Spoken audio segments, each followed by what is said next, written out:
Pernah nggak sih kalian naik kora-kora dan mikir, kok bisa ya perahu ini berayun tinggi terus tanpa jatuh? Ternyata semua ini bisa dijelaskan dengan fisika. Jadi, kora-kora itu sebenarnya bisa dianggap sebagai bandul fisis.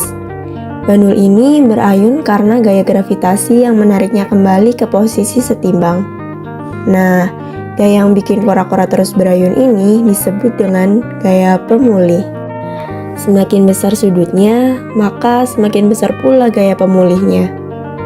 Makanya kita bisa naik turun dengan seru.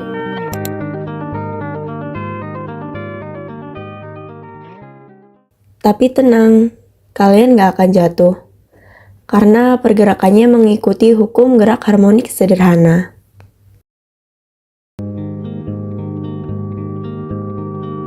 Secara matematis, gaya pemulih dapat ditulis dengan rumus berikut. Gaya pemulih dapat ditulis dengan rumus Fp sama dengan min W sin theta, atau dapat dijabarkan dengan Fp sama dengan min Mg sin theta.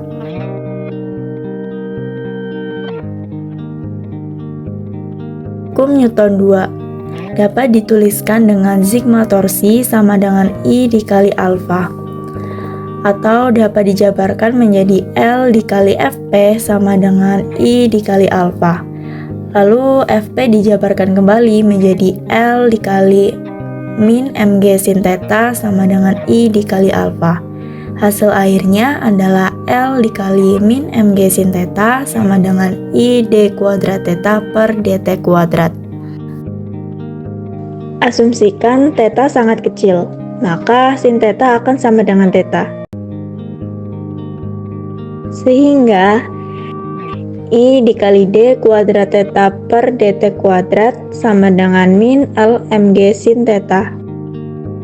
I dikali theta turunan kedua akan menjadi min L Mg sin theta. Theta turunan kedua akan sama dengan min L Mg theta per I.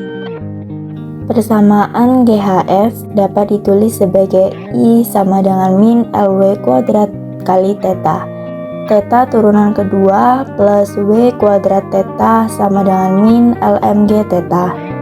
W kuadrat sendiri dapat ditulis sebagai MGL per I. Maka dari itu, W sama dengan akar MGL per I. W sendiri merupakan 2pi per periode, maka 2pi per periode sama dengan akar MGL per I. Hasil akhirnya didapat periode atau T sama dengan 2pi dikali I per MGL. Menurut kalian, kalau massa perahu kora-kora ditambah, apakah periode ayunannya akan berubah? Jawabannya tidak, karena dalam rumus T sama dengan 2pi akar L per MGH, massa tidak berpengaruh terhadap periode ayunan bandul fisis. Di balik wahana kora-kora yang sering kita jumpai saat ini, terdapat sejarah, inspirasi, dan perkembangan kora-kora pada zaman dahulu. Bagaimana ya ide awal wahana ini muncul? Ternyata, konsep kapal ayunan ini sudah ada sejak ribuan tahun lalu, mulai dari Tiongkok, Mesir, hingga Yunani kuno. Contohnya, dalam festival Durga Puja di India, ada permainan ayunan besar yang mirip prinsip kora-kora. Ide ini terus berkembang hingga diadaptasi ke taman hiburan modern seperti saat ini. Wahana kora-kora pertama kali dikembangkan oleh Charles Wicksteed melalui permainan swinging ship. Di tahun 1920-an, Charles Wicksteed mengembangkan ayunan taman bermain yang akhirnya menginspirasi wahana swinging ship modern.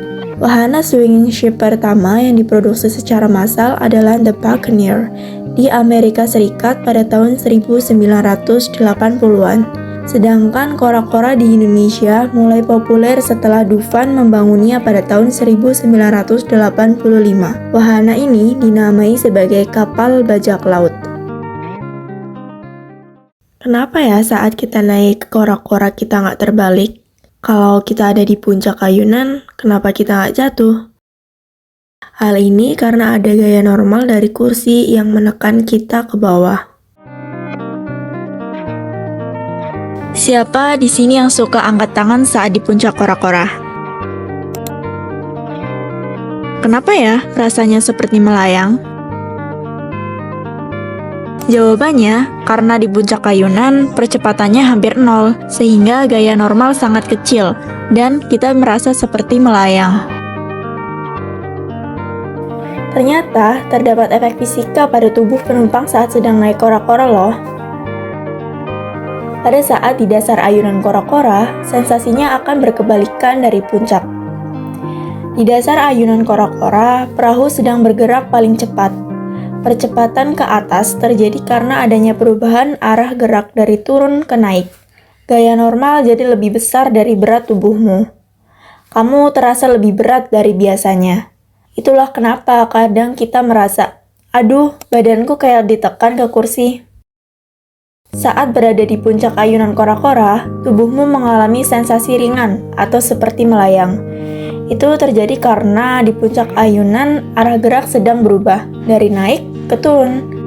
Percepatan sesaat sama dengan nol. Maka dari itu tidak ada dorongan tambahan ke bawah.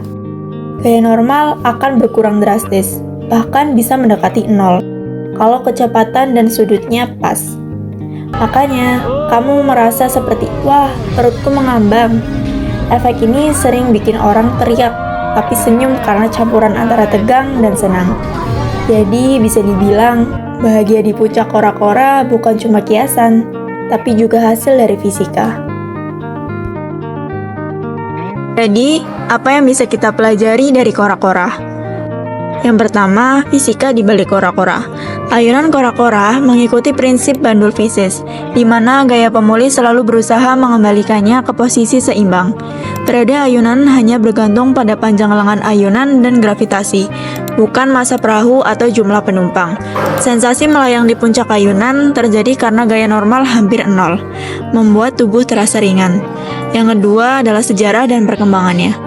Konsep kapal ayun sudah ada sejak ribuan tahun lalu dan berkembang dari ayunan kayu di festival kuno hingga wahana mekanis modern.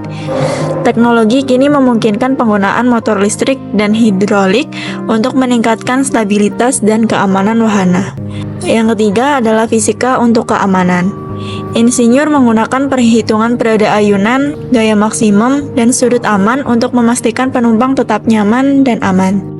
Wahana modern bahkan bisa berputar 360 derajat penuh, tetapi tetap aman berkat perhitungan gaya dan gravitasi yang matang. Pesan akhirnya adalah fakta bahwa kora-kora bisa berayun tinggi tanpa jatuh membuktikan bahwa fisika ada di sekitar kita. Jadi, lain kali saat naik wahana ini, coba perhatikan dan hitung sendiri bagaimana konsep gerak harmonik sederhana bekerja dalam kehidupan nyata. Sekarang kita tahu bahwasanya penerapan fisika ada di mana-mana, bahkan di wahana favorit kita. Coba deh hitung sendiri periode ayunan kora-kora saat kalian naik.